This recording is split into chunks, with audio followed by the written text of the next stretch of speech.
Hello friends, आज का हमारा टॉपिक है आर्टिकलशिप बिग फोर से करनी चाहिए या किसी और फर्म से करनी चाहिए। मैं हूं प्रवेश राठी, मैं एक प्रैक्टिसिंग चार्टर्ड अकाउंटेंट हूं। तो आइए आज के टॉपिक पे चलते हैं। तो आइए समझते हैं आर्टिकलशिप क्यों करनी होती है। आर्टिकलशिप करना मैंडेटरी है। अगर जो आप एक चार्टर्ड अकाउंटेंट बनना चाहते हैं तो उसके लिए आईसीएआई के करिकुलम में 3 इयर्स की आर्टिकलशिप करना मैंडेटरी है। सेकेंड, बिकॉज सीए एक डिस्टेंस लर्निंग कोर्स है, इसमें डायरेक्ट टीचिंग नहीं होती है स्टूडेंट्स को। यहाँ पर इसीलिए इंस्टीट्यूट ने 3 इयर्स की आर्टिकलशिप मैंडेटरी करी है, जिससे कि जो भी लर्निंग है स्टूडेंट की वो ऑन द जॉब लर्निंग होती है सीए के करिकुलम में। नेक्स्ट देखिए, हम सीए करिकुलम में बहुत सारे लॉज पढ़ते हैं, अकाउंटिंग स्टैंडर्ड्स पढ़ते हैं, लेकिन वो सब हम थ्योरेटिकल वे में पढ़ते हैं। उनकी प्रैक्टिकल इम्प्लीकेशंस को समझने के लिए, वो प्रैक्टिकली कैसे यूज़ होते हैं, उनको कैसे उनके क्या क्या इम्प्लीकेशंस होते हैं, वो सब हमें आर्टिकलशिप में हम रियल लाइफ में देखते हैं। तो उससे हमें जो हमारा जो थ्योरेटिकल नॉलेज है और उसका प्रैक्टिकल यूटिलाइजेशन हमें आर्टिकलशिप में समझ में आता है। नेक्स्ट देखिए, सबको पता है चार्टर्ड अकाउंटेंट्स का फ्यूचर बहुत ब्राइट रहता है। तो उस ब्राइट फ्यूचर के पीछे एक बहुत स्ट्रॉन्ग फाउंडेशन की ज़रूरत है, जो कि 3 इयर्स की आर्टिकलशिप वो बेस बनाती है, वो स्ट्रॉन्ग फाउंडेशन बनाती है कि अगर जो आपके कॉन्सेप्ट्स क्लियर नहीं होंगे तो आप एक बहुत ब्राइट फ्यूचर को नहीं देख सकते हैं, because basics should always be strong. तो ये 3 इयर्स की आर्टिकलशिप आपको वही स्ट्रॉन्ग फाउंडेशन देती है जिससे कि you can flourish in your bright future. Learning necessary skills, जैसे कि आप किसी भी जॉब में, बिजनेस में या आप कुछ भी करते हैं तो कुछ इम्पॉर्टेंट स्किल्स जैसे कि task completion skills, people skills, communication skills, किसी भी लाइजनिंग स्किल्स, तो softwares for example Microsoft Excel, Microsoft Office, तो ये सारी स्किल्स आपको आर्टिकलशिप के दौरान सीखने को मिलती हैं। तो these are the 5 fundamental reasons जिसके लिए आर्टिकलशिप करना मैंडेटरी है। तो आइए कुछ इम्पॉर्टेंट क्वेश्चंस जिनके आंसर्स हमें ढूंढने चाहिए बिफोर ज्वाइनिंग आर आर्टिकलशिप, तो उन क्वेश्चंस को देखते हैं। सबसे पहला और सबसे इम्पॉर्टेंट क्वेश्चन ये है कि हमें कैसा एक्सपोजर मिलने वाला है इन 3 सालों में। देखिए, ये जो 3 साल हैं इसमें आपका सिर्फ एक ही ऑब्जेक्टिव होना चाहिए, मैक्सिमम लर्निंग। बिकॉज जब आपकी 3 साल की आर्टिकलशिप कंप्लीट हो जाती है और जब आप एक कंपनी ज्वाइन करते हैं या आप चार्टर्ड अकाउंटेंसी क्वालिफाई कर लेते हैं, तो आप एज अ सीए आपसे एक्सपेक्टेशंस बहुत हाई रहती हैं। तो इसीलिए आपको जितना मैक्सिमम एक्सपोजर आप ले सकते हैं इन 3 सालों में, आपका एक ही ऑब्जेक्टिव होना चाहिए, एंड दैट इज़ लर्निंग। तो सबसे पहला और इम्पॉर्टेंट क्वेश्चन, इसका आंसर आपको ज़रूर पता होना चाहिए जब आप आर्टिकलशिप ज्वाइन करने से पहले डिसीजन ले रहे हैं। तो नेक्स्ट क्वेश्चन है कि आपको कौन कौन से वर्टिकल्स में एक्सपोजर मिलने वाला है। फॉर एग्ज़ाम्पल, चार्टर्ड अकाउंटेंट्स के लिए बहुत सारे वर्टिकल्स हैं आज की डेट में। अगर जो हम ट्रेडिशनल वर्टिकल्स की बात करें, audit and assurance, direct taxation, indirect taxation, information systems audit and many more. तो आपको ये पता होना चाहिए कि जब आप कोई फर्म ज्वाइन करने वाले हैं तो वहाँ पर आपको कौन कौन से वर्टिकल्स में एक्सपोजर मिलने वाला है, और एज एन आर्टिकल आपका ऑब्जेक्टिव होना चाहिए कि जितना भी मैक्सिमम एक्सपोजर आपको मिल सकता है वो मिले। नेक्स्ट क्वेश्चन इज कि जिस सीए फर्म को आप ज्वाइन कर रहे हैं वहाँ का क्लाइंटेल लिस्ट कैसा है। ज़रूरी नहीं है कि सारे लिस्टेड कंपनीज होनी चाहिए, एमएनसीज होनी चाहिए, बट एटलीस्ट ऐसे क्लाइंट्स होने चाहिए जिनके scale of operations are decent, जिस पर आप लोग जब आप काम करें तो आप उनके सिस्टम्स को कैसे ऑपरेशंस एग्जीक्यूट होते हैं, कैसे नंबर्स रिकॉर्ड होते हैं, कैसे ट्रांजैक्शन एग्जीक्यूट होती हैं, कैसे ट्रांजैक्शन इनिशिएट होती हैं, ये सारी चीज़ें आपको इन 3 इयर्स में मैक्सिमम से मैक्सिमम सीखने का ऑब्जेक्टिव होना चाहिए। अगर जो आपकी क्लाइंटेल, जो सीए फर्म आप ज्वाइन करने वाले हैं, उनकी क्लाइंटेल लिस्ट अच्छी है तो आपका एक्सपोजर भी अच्छा रहेगा। नेक्स्ट बहुत इम्पॉर्टेंट क्वेश्चन है, बिकॉज आपको जो जितना भी लर्निंग होगी वो आपके इमीडिएट सीनियर जिससे आपका मैक्सिमम इंटरेक्शन होगा वो कौन हैं, कैसे हैं, उनके बारे में आपको पता होना चाहिए। उनके अंडर आपसे पहले जिन्होंने आर्टिकलशिप करी है उनसे पूछिए, बिकॉज क्योंकि आपका जो भी मैक्सिमम जो आपको हैंड होल्ड करके जो सिखाने वाले हैं वो आपके इमीडिएट सीनियर होंगे जिनको आपकी रिपोर्टिंग होनी है। नेक्स्ट बहुत इम्पॉर्टेंट क्वेश्चन है, ये है, देखिए अल्टीमेट ऑब्जेक्टिव आर्टिकलशिप करने के बाद एक चार्टर्ड अकाउंटेंट बनना है, तो चार्टर्ड अकाउंटेंट बनने के लिए आपको एग्जामिनेशंस पास करने होते हैं, और एग्जामिनेशंस पास करने के लिए आपको उनके प्रिपेयर करने के लिए डिसेंट टाइम चाहिए।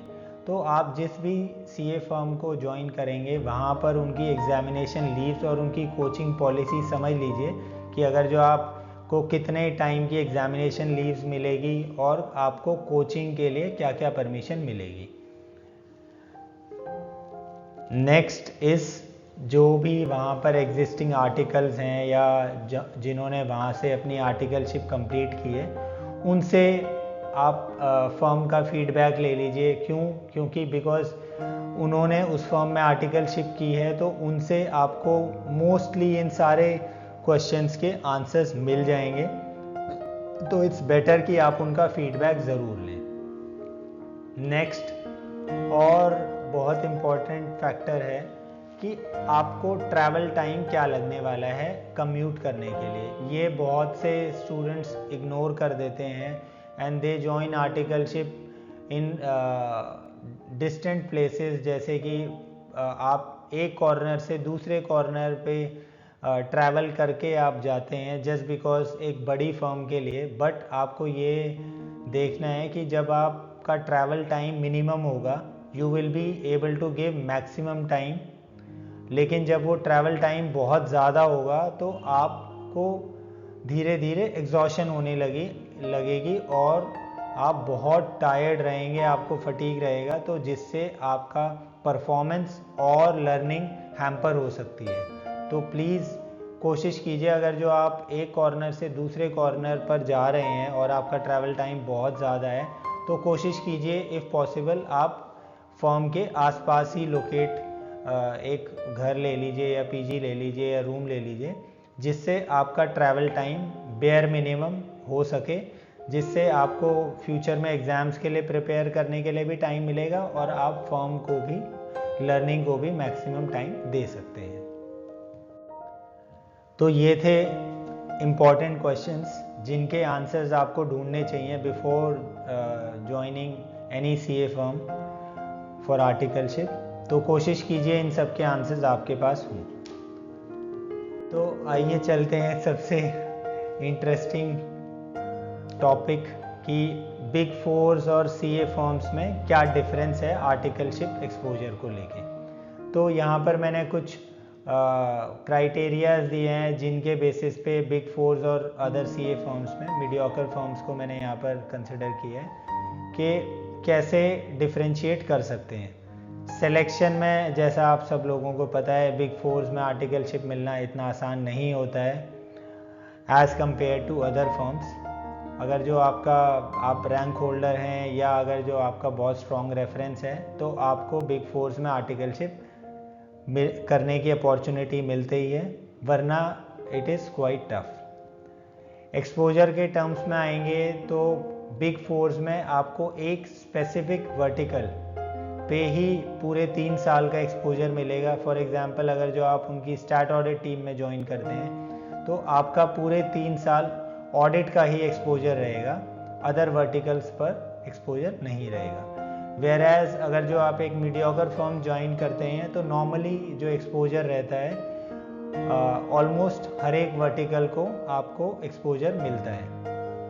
क्लाइंटेल, यस, बिग फोर के पास हमेशा बड़े क्लाइंट्स होते हैं, listed entities, big MNCs and other industry leaders. Whereas other CA firms पर not that big companies, but yes, there are mediocre firms which have their clientele ranging from listed entities, MNCs and other MSME companies also.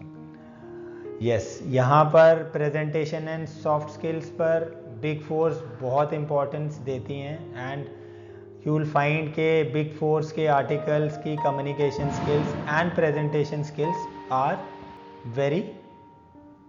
very nice and very good.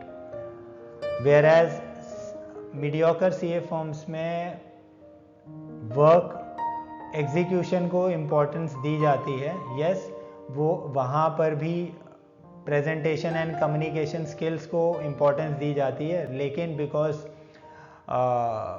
Maximum जो उनको importance दी जाती है वो execution of work पर दी जाती है। Access to senior management, big fours में hierarchy needs to be followed strictly. आप अपने इमीडिएट सीनियर के पास जा सकते हैं अपनी क्वेरीज या अपनी प्रॉब्लम्स को लेकर। यू कैन नॉट, आप डायरेक्टली पार्टनर लेवल पर नहीं जा सकते हैं एंड एट टाइम्स आपको पार्टनर से इंटरेक्शन बहुत ही लिमिटेड रहता है। मीडियोकर फर्म्स में आप डायरेक्ट पार्टनर के पास भी जा सकते हैं और आप उनसे अपनी प्रॉब्लम या अपनी इश्यूज डिस्कस कर सकते हैं। वर्किंग आवर्स, बिग फोर्स में बहुत हेक्टिक लाइफ होती है, लॉन्ग वर्किंग आवर्स होते हैं, यूजुअली लेट नाइट तक people work. Whereas other CA firms में होते हैं working hours, but as compare to big fours it is very less hectic and working hours are not that long. चलिए आइए, अब हमने बिग फोर्स और other CA firms में difference देख लिया है। अब हम नेक्स्ट, तो आइए आज के टॉपिक को कंक्लूड करते हैं कि अगर जो मुझे आर्टिकलशिप ज्वाइन करनी होगी, मैं कौन सी फर्म को ज्वाइन करूंगा और क्यों। मैं एक मीडियोकर सीए फर्म को प्रेफरेंस दूंगा rather than any other big four, because जो 3 साल आर्टिकलशिप के हैं वो लर्निंग के लिए हैं, ना कि स्पेशलाइजेशन के लिए। और उस पॉइंट पर मुझे ये नहीं पता होता कि मेरे को कौन सी फील्ड में, कौन से वर्टिकल में अपना करियर डेवलप करना है, स्पेशलाइज करना है। उस पॉइंट पर मैं हर एक वर्टिकल का बेसिक्स समझना चाहूँगा टू डिसाइड कि मैं कौन से वर्टिकल पर अपना स्पेशलाइजेशन करना चाहूँगा। Next, accessibility to senior management. Big fours में आप पार्टनर्स को डायरेक्टली अप्रोच नहीं कर सकते, तो आपके एट टाइम्स बहुत बार ऐसा होता है कि आपका इमीडिएट सीनियर आपको टाइम नहीं दे पाता है और वो आपको डाउट्स प्रॉपरली नहीं क्लियर कर पाता है। तो पार्टनर लेवल को अप्रोच करना बिग फोर्स में इज़ नॉट दैट इजी। तो इसी रीज़न की वजह से मीडियोकर फर्म में you can reach out to your partner and ask कि जो भी आपके डाउट्स हैं वो आपको क्लियर कर सकते हैं। And third is less hectic life and lesser working hours. देखिए लर्निंग होना चाहिए, बट लर्निंग के साथ साथ अगर जो आपका इतना हेक्टिक लाइफ हो जाएगी तो आपको वो लर्निंग ना लग के वो एक प्रेशर फील होगा, एंड प्रेशर में यू विल, आप लोगों का लर्न करने का मन नहीं करेगा। तो इन रीजंस की वजह से मैं एक मीडियोकर सीए फर्म को प्रेफर करूँगा rather than any other big four. उम्मीद करते हैं आपको आज का टॉपिक और वीडियो दोनों पसंद आए होंगे। अगर जो आपको आर्टिकलशिप या सीए से रिलेटेड कोई भी डाउट है या क्वेश्चन है या कोई भी इशू है तो आप कमेंट बॉक्स में कमेंट कीजिए, we will reply to your comments.